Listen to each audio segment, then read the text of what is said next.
Subscribe to our YouTube channel and press the bell icon to get the latest update. Register on our website eduriseindia.com to join our live classes. Hello everyone, welcome to EduRise India. Myself Dr. Sanjay Kumar Sharma. Today I am going to discuss a very important topic of biology. This is cell biology.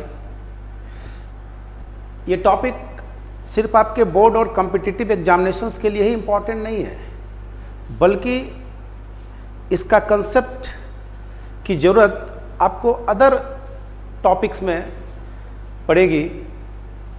आप इसके basic concept के बिना physiology, genetics, evolution को अच्छी तरह से नहीं समझ पाएंगे।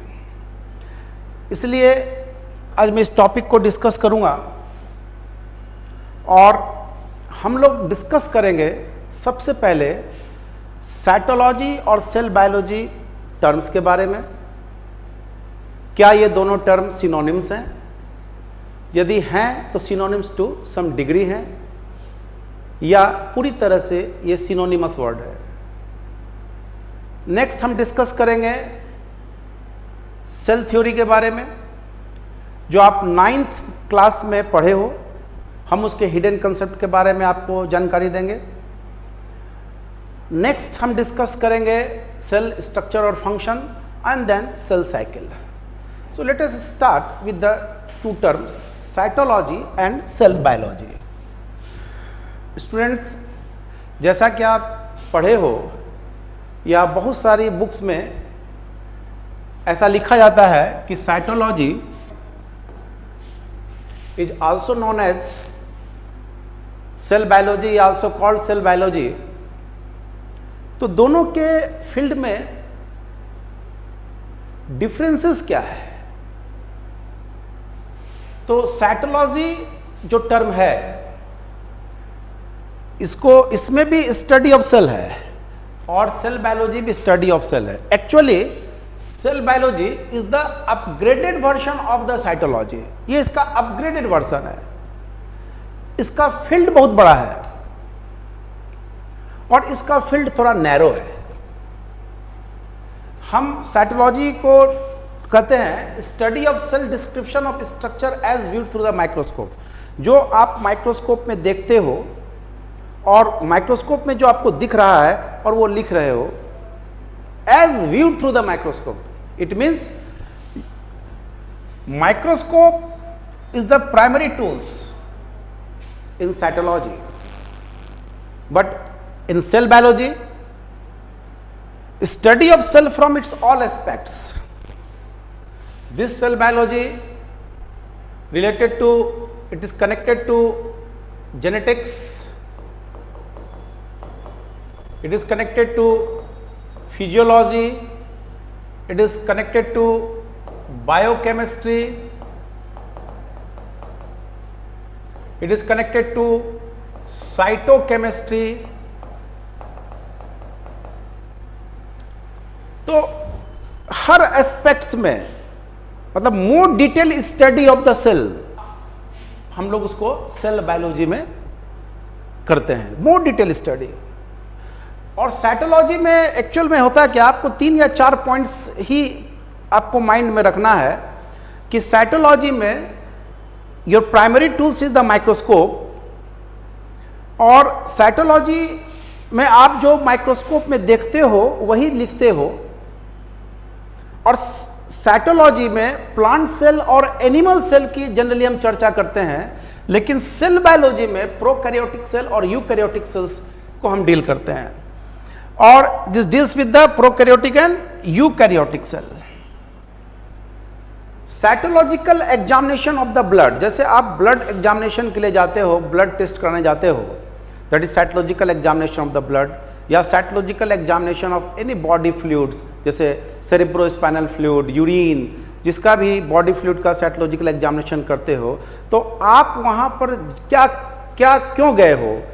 आप एबनॉर्मलिटी के लिए गए हो कि एबनॉर्मलिटी को डिटेक्ट करने के लिए आप cytological examinations of the body fluid करते हो। आपका इंटेंशन एबनॉर्मलिटी डिटेक्ट करना है और उसको क्लिनिकली कोरिलेट करना है।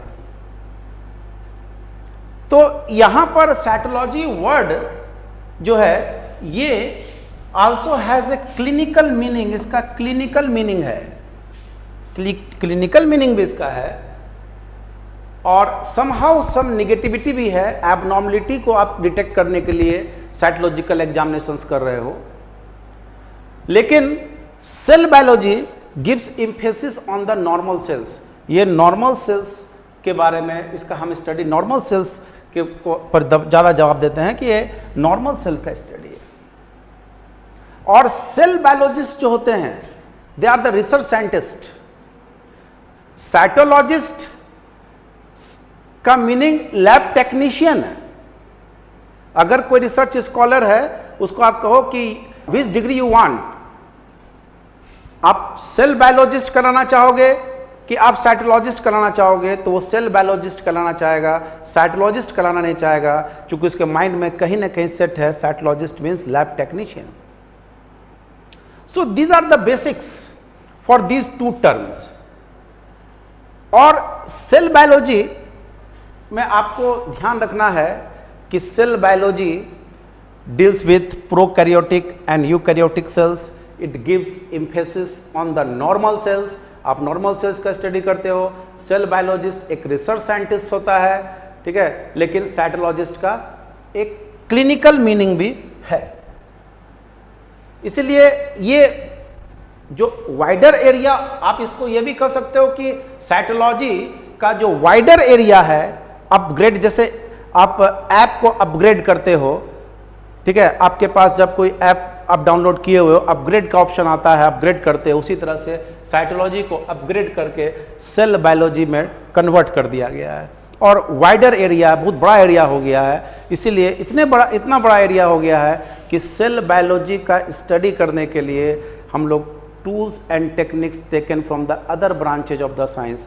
यहाँ तो मेरा प्राइमरी टूल्स माइक्रोस्कोप है, इसमें माइक्रोस्कोप के अलावा आपको अदर टेक्निक्स का यूज करना पड़ता है सेल का स्टडी करने के लिए, जैसे transmission electron microscopy, confocal microscopy, cytometry. There are so many techniques, ठीक है, we use for the study of cell. हम लोग सेल के स्टडी करने के लिए बहुत सारा टेक्निक्स का यूज करते हैं।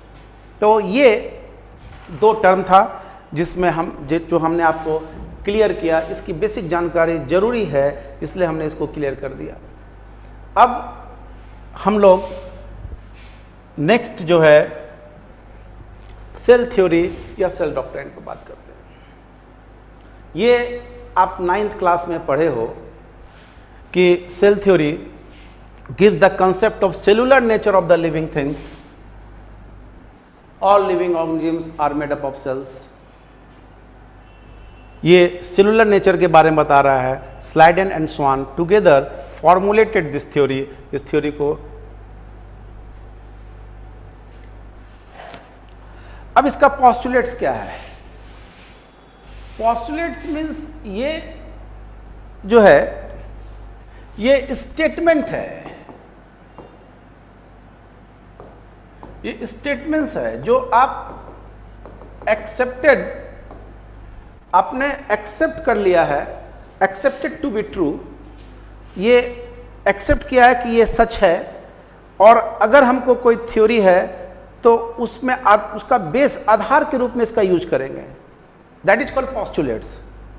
पोस्टुलेट्स क्या है? स्टेटमेंट्स है, ठीक है, जिसको आप एक्सेप्ट किए हो या हम लोग बिलीव करते हैं कि ये सभी बातें सच है और इसका यूज हम किसी चीज़ को थ्योरी बनाने में हम कर सकते हैं। तो वो सेल थ्योरी है। तो सेल थ्योरी का जो पहला पॉइंट है, all living things are composed of cells और सेल प्रोडक्ट्स। चाहे प्लांट हो, चाहे एनिमल हो, चाहे बैक्टीरिया हो, their body is made up of cells या सेल के द्वारा ही बनाए गए प्रोडक्ट्स। उसमें जो प्रोडक्ट होगा सेल का ही बनाया हुआ चीज होगा।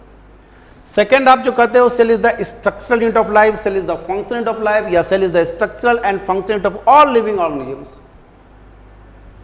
थर्ड पॉइंट है there is fundamental similarities, fundamental similarities in the chemical constituents and metabolic activities of all cells. तो फंडामेंटल सिमिलरिटीज है। अगर आप किसी भी सेल, कोई भी सेल देखेंगे तो किसी भी सेल के आउटर मेम्ब्रेन को आप प्लाज्मा मेम्ब्रेन कहते हैं। और fundamental similarities in the chemical constituents, plasma membrane is mainly composed of protein and lipid. चाहे वो प्लांट का प्लाज्मा मेम्ब्रेन हो, चाहे एनिमल में पढ़ रहे हो, चाहे बैक्टीरियल मेम्ब्रेन पढ़ रहे हो, टाइप्स ऑफ प्रोटीन वेरी कर सकता है, टाइप्स ऑफ लिपिड वेरी कर सकता है, लेकिन वो बना होगा प्रोटीन और लिपिड का, मतलब उसका प्लानिंग सेम है। नेक्स्ट स्टेटमेंट सेल थ्योरी इस बात को डील नहीं करता है कि सेल, नया सेल आएगा कैसे, ओरिजिन, नया सेल जो है, न्यू सेल्स का ओरिजिनेशन होगा कैसे। तो इसके लिए रुडोल्फ वर्चाउ ने थ्योरी ऑफ सेल लिनेज दिया। All cells arises from the division of pre existing cells. पहले से जो सेल ऑलरेडी प्रेजेंट है वही सेल डिवाइड करता है तो नया सेल का फॉर्मेशन होता है। ये सेल डिवाइड करेगा तो न्यू सेल्स का फॉर्मेशन, न्यू सेल्स का जब फॉर्मेशन होगा by division of pre existing cell, जो पहले से वही डिवाइड करके नया सेल्स की उत्पत्ति करेगी। This is called theory of cell lineage theory या थ्योरी ऑफ सेल लिनेज। और Rudolf Virchow first explained that cell divided and new cells were formed from the pre-existing cells. Cells never arises de novo, never appear de novo, अपने आप नहीं आएगा cells। और he stated omnis cellula e cellula, omnis cellula e cellula। ये आप 9th class में पढ़े हो। अब हम सेल को डिफाइन करेंगे मॉलिक्यूलर बेसिस पर, जिसको आप बेस बनाओगे फर्दर स्टडी के लिए। आगे जाके आप 12th में सेंट्रल डोग्मा पढ़ोगे, लेकिन शुरू से हम उसी चीज़ का यूज करते चलेंगे और मोर ऑथेंटिक होगा। जैसे आप कहते हो इसमें सेल थ्योरी में कि वायरस एक्सक्लूडेड, जैसे आपने स्टेटमेंट, कुछ स्टेटमेंट्स स्लाइडेन एंड स्वान का कुछ स्टेटमेंट्स है, ठीक है, उसका अपना जो उसने लेबर किया, जो उसने स्टडी किया एक प्लांट पर, कोई एनिमल पर स्टडी करने के बाद कुछ स्टेटमेंट्स निकाले, दैट इज कॉल्ड पोस्टुलेट्स, जिसको सही माना गया, एक्सेप्टेड टू बी ट्रू, और उसका आप यूज करके किसी बात को बोलते हो, किसी थ्योरी को फ्रेम आउट करते हो। तो अब जो हम मॉलिक्यूलर कंसेप्ट देखेंगे, सेल एक्चुअल में है क्या, लाइफ क्या है, सेल क्या है, सब चीज एक जगह से आप फ्रेम आउट कर सकते हो। इसके लिए चलें नेक्स्ट, हम सेल को हम लिविंग सिस्टम कहेंगे। This one is a living system.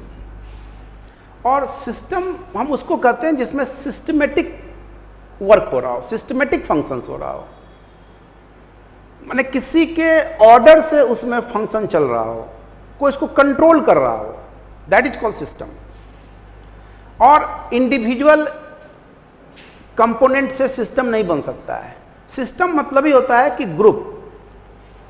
तो सेल अगर हमारा एक सिस्टम है, एक लिविंग सिस्टम है, तो क्वेश्चन उठता है कि वो सिस्टम बना हुआ किस चीज़ का है, उसके कंपोनेंट्स क्या हैं, किस चीज़ का सिस्टम है वो। एक्चुअल में ये केमिकल सिस्टम है, केमिस्ट्री का सिस्टम है। क्यों? अगर आप सेल में देखोगे तो ये कुछ ऑर्गेनिक सब्सटेंस है और इनऑर्गेनिक सब्सटेंस है।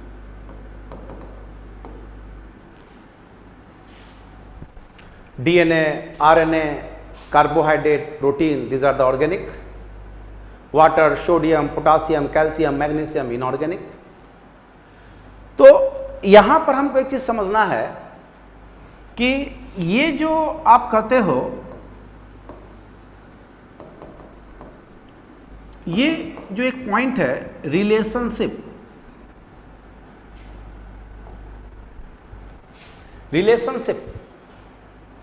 क्योंकि जो सेल तुम्हारा एक सिस्टम है, ये जो आप कह रहे हो कि this one is a living system, this is a system of organic and inorganic substances, ठीक है। तो ऑर्गेनिक और इनऑर्गेनिक सब्सटेंस आपस में मिले हैं बाय फॉर्मिंग ए रिलेशनशिप। वो एक रिलेशनशिप बना के मिले हैं, ठीक है। हम रिलेशनशिप इसलिए कर रहे हैं कि फिर वो अलग नहीं होंगे। सिस्टम परमानेंट होने के लिए रिलेशनशिप की जरूरत है, दैट इज बॉन्डिंग, ठीक है। तो ये जिस जगह पर ये रिलेशनशिप वर्ड नहीं होगा वहां बायोलॉजी नहीं होगा। बायोलॉजी में इसका बहुत बड़ा इंपॉर्टेंस है, हर जगह रिलेशनशिप का इंपॉर्टेंस है। जैसे जैसे आप एग्जाम्पल ले लो कि ये सेल के बाहर आप ये मेम्ब्रेन को प्लाज्मा मेम्ब्रेन कहते हो। This plasma membrane is composed of protein and lipid, some amount of carbohydrate also present. चलो प्रोटीन और लिपिड का बना हुआ है। तो यहां देखो प्रोटीन और lipid, this two are the macromolecules, ये बड़े मॉलिक्यूल हैं, ऑर्गेनिक कंपाउंड्स हैं। ये दोनों आपस में जब मिले बाय फॉर्मिंग ए रिलेशनशिप, तो बायोलॉजी का एक स्ट्रक्चर प्लाज्मा मेम्ब्रेन का फॉर्मेशन हुआ कि नहीं हुआ? एक बायोलॉजिकल स्ट्रक्चर का फॉर्मेशन हुआ कि नहीं हुआ? अगर ये रिलेशनशिप के तहत नहीं बंधे होते तो ये सेपरेट हो जाते। लेकिन बायोलॉजी में रूल है कि एक बार अगर एसोसिएशन होगा तो एसोसिएशन मस्ट बी परमानेंट। जैसे डीएनए हिस्टोन के साथ मिला, ठीक है, और वो एसोसिएशन फिर परमानेंट है, फिर ये अलग नहीं हो सकता है। तो रिलेशनशिप का ये इंपॉर्टेंस है। अब ये है कि हम इसी रिलेशनशिप के तहत हम कह रहे हैं कि सेल एक हमारा सिस्टम है, ऑर्गेनिक और इनऑर्गेनिक सब्सटेंस का एक सिस्टम है। कुछ ऑर्गेनिक और इनऑर्गेनिक आपस में मिले हैं और एक सिस्टम तैयार किए हैं। By forming relationship they forms a system, और that system you call cell. उसी को आप सेल कर रहे हो, एक लिविंग सिस्टम है वो। अब है कि अगर ऑर्गेनिक और इनऑर्गेनिक सब्सटेंस के मिलने से ये बना है, तो अगर हम कोई पूछा जाए कि इस सेल में क्या होगा, क्या हो रहा है, सेल में चल क्या रहा है, तो सेल में एक ही चीज हो रहा है, that is called reaction. Chemistry का सब्सटेंस है तो रिएक्शन ही करेंगे। इसी सेलुलर रिएक्शंस को आप मेटाबॉलिज्म कहते हो, या मेटाबॉलिक रिएक्शंस, या कलेक्टिवली कॉल्ड मेटाबॉलिज्म। आप खाली लैंग्वेज चेंज कर दिए हो, आप उसको बायोलॉजी में मेटाबॉलिक रिएक्शंस कहते हो या मेटाबॉलिज्म कहते हो, जो अब हम आगे भी पढ़ेंगे, कैटाबॉलिज्म और एनाबॉलिज्म देखेंगे। तो अब देखो कि ये जो रिएक्शंस हो रहा है सेल में, ठीक है, इसको आप मेटाबॉलिक रिएक्शंस कर रहे हो, केमिस्ट्री का सिस्टम है। अब सेकेंड बात ये है कि ठीक है कोई सिस्टम है, तो इस सिस्टम को चला रहा है डीएनए। और आप, I hope that you know something about the DNA, कुछ हल्का फुल्का भी जानते हो, पढ़ के आए हो कि तुम्हारा जो ये डीएनए है, ये जो डीएनए है डीऑक्सीराइबोस न्यूक्लिक एसिड, और ये इस यूनिवर्स का सबसे यूनिक ऑर्गेनिक मॉलिक्यूल है। This one is the program molecule. ये आपका प्रोग्राम मॉलिक्यूल है। इसमें प्रोग्रामिंग किया हुआ है, नेचर का प्रोग्रामिंग किया हुआ है। अकॉर्डिंग टू दिस प्रोग्राम आपके सेल में रिएक्शन चल रहा है, इसके प्रोग्राम के अनुसार सेल चल रहा है, डीएनए के प्रोग्राम के अनुसार चल रहा है। ये प्रोग्राम मॉलिक्यूल है, यही पूरे सिस्टम को कंट्रोल किए हुए है। और सिस्टम में, इस सिस्टम में कोई भी काम जो करता है वो प्रोटीन करता है। फंक्शन, कोई भी फंक्शन, कोई भी रिएक्शन जो करवाएगा, जिसको आप एंजाइम भी बोलते हो, एंजाइम क्या, प्रोटीन ही नेचर का है। तो ये जो प्रोटीन है सेल में फंक्शन करता है। इसीलिए तुम्हारे सेल में राइबोसोम का इंपॉर्टेंस है। ये राइबोसोम है, this one is the protein factory. ये एक प्रोटीन फैक्ट्री है, और इसमें प्रोटीन बनेगा, और प्रोटीन बनाने का इंफॉर्मेशन किसके पास है, डीएनए के पास है। वो इंफॉर्मेशन यहां तक पहुंचाने की जिम्मेदारी आरएनए की है, that is called messenger RNA. ये डीएनए के इंफॉर्मेशंस को यहां तक पहुंचाएगा। According to this information ribosome protein बनाएगा। सिस्टम है, सिस्टम में अपने मन से कोई मॉलिक्यूल वर्क नहीं करेगा। सिस्टम में ऑर्डर का फ्लो है, फ्लो ऑफ इंफॉर्मेशंस है। और ये जो प्रोटीन है, देन ये प्रोटीन फंक्शन करेगा, ये प्रोटीन फंक्शन करेगा या रिएक्शन करवाएगा। ये सेल, कोई भी सेल हो, चाहे प्लांट सेल हो, चाहे एनिमल सेल हो, चाहे बैक्टीरिया का सेल हो, इसका काम करने का प्रोसेस मेथड यही है। यही मेथड है सेल के फंक्शंस करने का। प्लांट होगा तो भी वही होगा। माने एक सेल अगर सिस्टम है तो मस्ट फॉलो सर्टेन रूल्स, कुछ रूल को उसको फॉलो करना पड़ेगा। इस रूल को आप 12th में पढ़ोगे, आप पढ़ोगे डिटेल में सेंट्रल डॉग्मा, लेकिन इसका आप स्टार्टिंग से इसको, जो कि आगे जाके आप जो टर्न हो पाओगे, स्टार्टिंग से इसका यूज करते रहो। इसके कुछ पार्ट्स को हम यूज करेंगे, ठीक है। अब अगर तुमसे कोई क्वेश्चन पूछे कि अच्छा बताओ कि सेल को डिफाइन करो, तो देखो हम इसको डिफाइन कर रहे हैं ए system which forms protein is the cell। अब जिस सिस्टम में प्रोटीन बनेगा वो सेल होगा, और जिस सिस्टम में ये प्रोटीन नहीं बनेगा सेल नहीं होगा। अगर ये प्रोटीन बनना बंद हो गया तो तेरा फंक्शन स्टॉप हो गया, रिएक्शन स्टॉप हो गया, सेल डेड हो गया। तो ये काम सेल में चलते रहेगा और फंक्शन होते रहेगा। तो इसका फायदा क्या है, आपको क्या बेनिफिट है, ठीक है। तो इससे अगर आपको कोई क्वेश्चन पूछे कि अच्छा ये बताओ एक सेल को सेल कहने के लिए मिनिमम क्राइटेरिया क्या है, मिनिमम उसमें क्या क्या चीज प्रेजेंट होना चाहिए जिससे तुम उस सिस्टम को सेल बोल सको, ठीक है। तो इसके लिए देखो a living cell must have at least 3, कम से कम उसमें 3 चीज आपको देखना है। फर्स्ट वन इज द जो डीएनए है, that is called genetic material, mostly जो डीएनए होता है। Second one is the ribosome, third one is the plasma membrane. अगर ये 3 चीज है तो आप उसको सेल कहेंगे, और वो सेल आपका प्रिमिटिव सेल होगा, लोअर कैटेगरी का सेल होगा, ठीक है। हम लोग पढ़ेंगे prokaryotic cell and eukaryotic cell. पहले हम ये क्राइटेरिया तो जान जाएं कि भाई सेल को सेल करने के लिए मिनिमम रिक्वायरमेंट्स क्या है। अब देखिए, आप जो सेल थ्योरी पढ़े थे उसमें वायरस को एक्सक्लूडेड कर दिया था, ठीक है, एक्सेप्शन मान लिया गया। सेल थ्योरी में क्या है कि वो स्टेटमेंट्स है जिसको आपने एक्सेप्टेड किया है कि ये सही है, ठीक है, जो नहीं इसमें मैच कर पा रहा है उसको आप एक्सेप्शन में ले रहे हो। और इसका देखिए बेनिफिट क्या है, इसमें क्या है,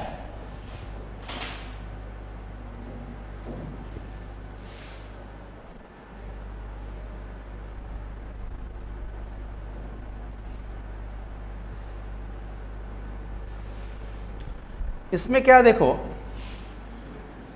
जैसे मान लो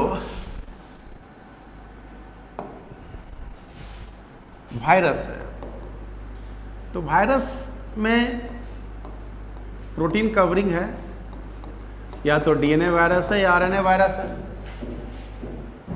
ठीक है। और इसमें राइबोसोम नहीं है,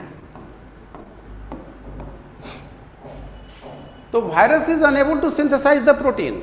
जब राइबोसोम है ही नहीं तो प्रोटीन नहीं बना सकता है।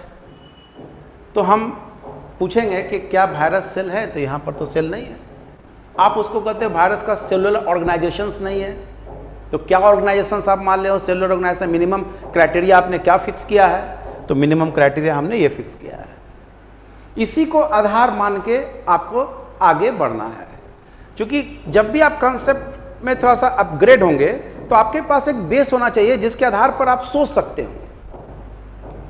तो आपको एक बेस बनाना पड़ेगा, और मेरा जो 2 लेक्चर या 3 लेक्चर होगा वो बेसिक्स लेक्चर होंगे जिसके आधार पर हम फर्दर थ्योरी को आगे ले जाएंगे। तो ये तो हमने बताया कि भाई हमारा सेल, अब हम इसको समराइज करते हैं कि हमारा सेल एक लिविंग सिस्टम है, और ये जो लिविंग सिस्टम है इसमें सिस्टमेटिक जो फंक्शंस होंगे, ठीक है। सिस्टमेटिक फंक्शंस होंगे वो अकॉर्डिंग टू सम रूल्स, जो भी फंक्शन होंगे एक किसी रूल एंड रेगुलेशंस पर होंगे, ठीक है। इस रूल को तुम लोग बाद में पढ़ोगे, हम इसको जैसे आप बाद में पढ़ोगे कि डीएनए से आरएनए, आरएनए से प्रोटीन, ठीक है, और फिर डीएनए रेप्लिकेट करेगा, डीएनए बनाएगा, आरएनए से रिवर्स चलेंगे, ये पढ़ोगे। This is called central dogma, central dogma. अभी हम पूरा इसको पूरी तरह से डिस्कस नहीं करना चाह रहे हैं, हमारे पास जितना भी यूज है कि देखो डीएनए से इन्फॉर्मेशंस का flow, this is the flow of information, DNA से आरएनए, आरएनए से प्रोटीन, इस चीज़ को ये सेंट्रल डॉगमा है, इस रूल को सबको फॉलो करना पड़ेगा। अगर आप कह रहे हो कि हम सेल हैं, you have to follow the central dogma. अगर कोई सिस्टम सेल है तो सेंट्रल डॉगमा को फॉलो करना पड़ेगा। तो आप ऐसे भी कर सकते हो, system which follow the central dogma, that is DNA to RNA, RNA to protein, which follow the central dogma is called cell. या एक सिस्टम जो प्रोटीन बना है उसको सेल कहेंगे। अगर इसके अनुसार देखेंगे तो virus is not a cell. अब इसीलिए वायरस प्रोग्राम तो इसके पास है, डीएनए में प्रोग्रामिंग तो है, या आरएनए वायरस है तो उसके पास प्रोग्राम तो है, लेकिन इसके पास राइबोसोम नहीं है प्रोटीन बनाने के लिए। इसीलिए वायरस जो है वो बैक्टीरिया पर अटैक करता है और ये अपने डीएनए को बैक्टीरिया में डालता है और उसके राइबोसोम का यूज करके वो प्रोटीन का फॉर्मेशन करता है। तो अब ये लिविंग हो गया, यहाँ ये नॉन लिविंग था। आप कहते हो this is the connective link between the living and non living. तो जब इसको होस्ट मिल गया, जब ये पैरासाइट हो गया, बिना इसके हेल्प से वो प्रोटीन बना ही नहीं सकता है। तो इस नेचर ने सबको ऑप्शन दिया है, ठीक है, वो अपना लाइफ साइकिल कैसे पूरा करेगा, सबके पास कुछ ना कुछ ऑप्शंस है। वायरस के पास ऑप्शंस है बैक्टीरिया या अदर होस्ट। तो ये आपको इतनी बात हमने क्लियर कर दिया कि सेल है क्या। अब देखो इसी से हम लाइफ को मॉलिक्यूलर वे में कैसे डिफाइन करेंगे। लाइफ क्या है, अब हम लाइनस पॉलिंग का स्टेटमेंट लेते हैं।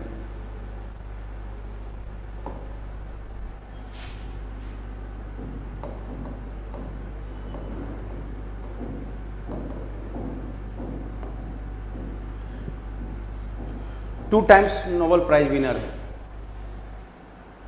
इसने कहा था कि लाइफ रिजल्ट्स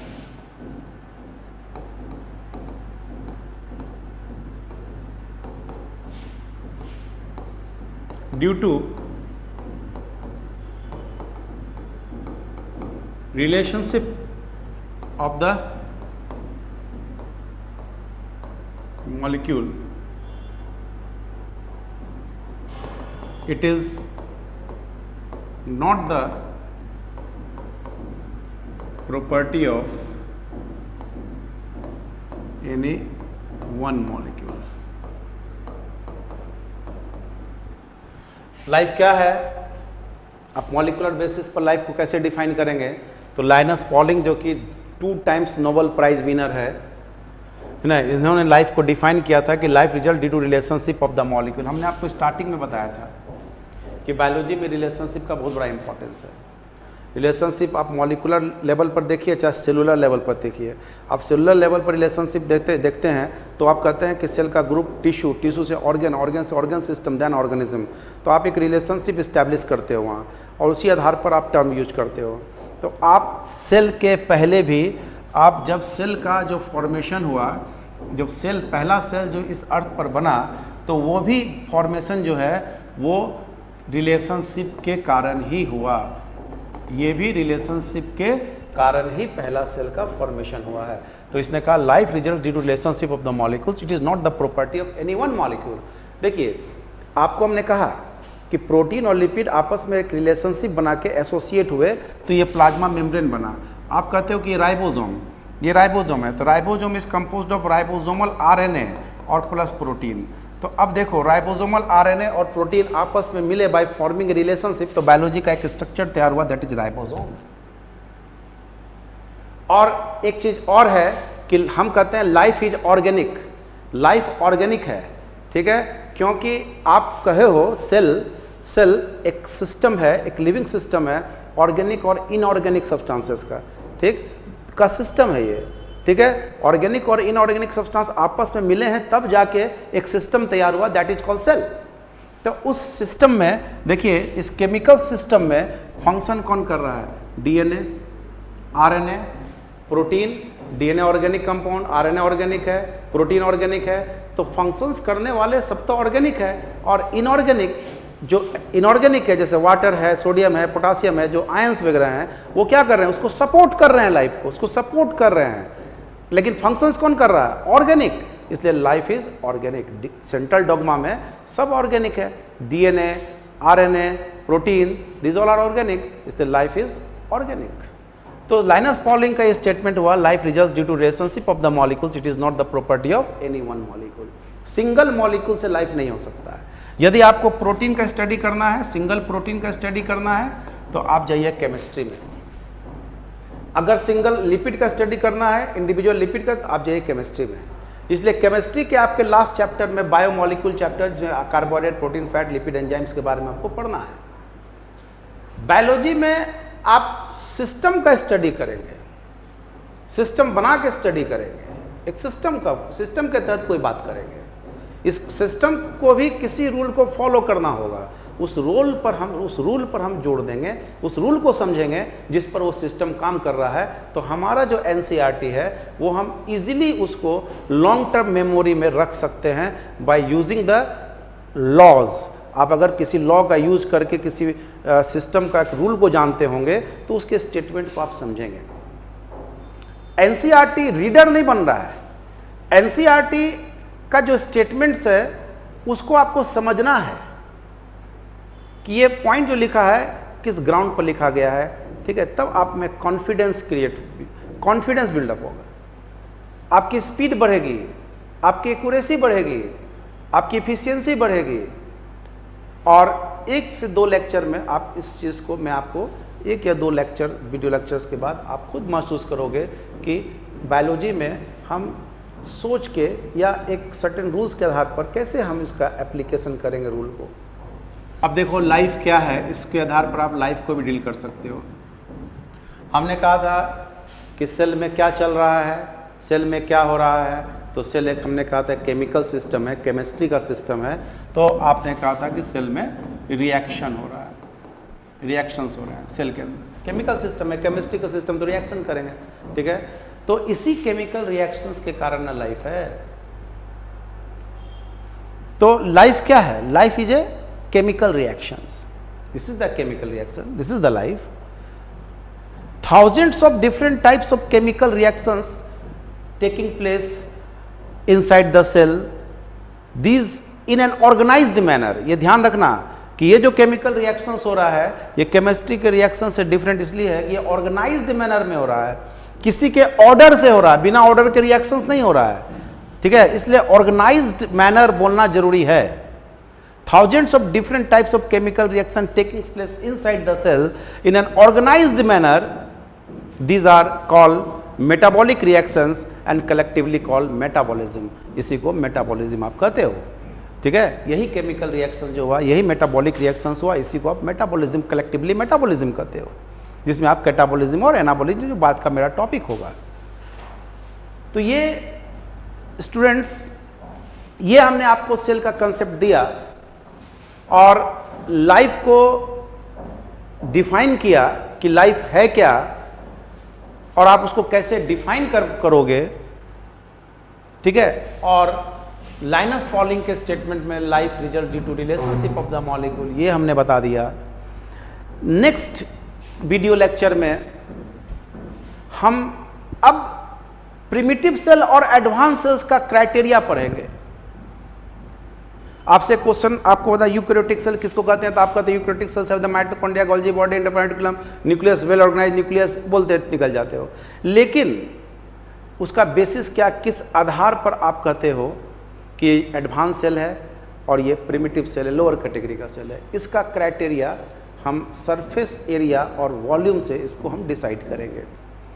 तो नेक्स्ट वीडियो लेक्चर में मैं आपको प्रोकैरियोटिक सेल, यूकैरियोटिक सेल्स के बारे में डिस्कस करूंगा और उसके बेसिक पॉइंट्स को हम लोग समझेंगे। Thank you. Subscribe to our YouTube channel and press the bell icon to get the latest update. Register on our website eduriseindia.com to join our live classes.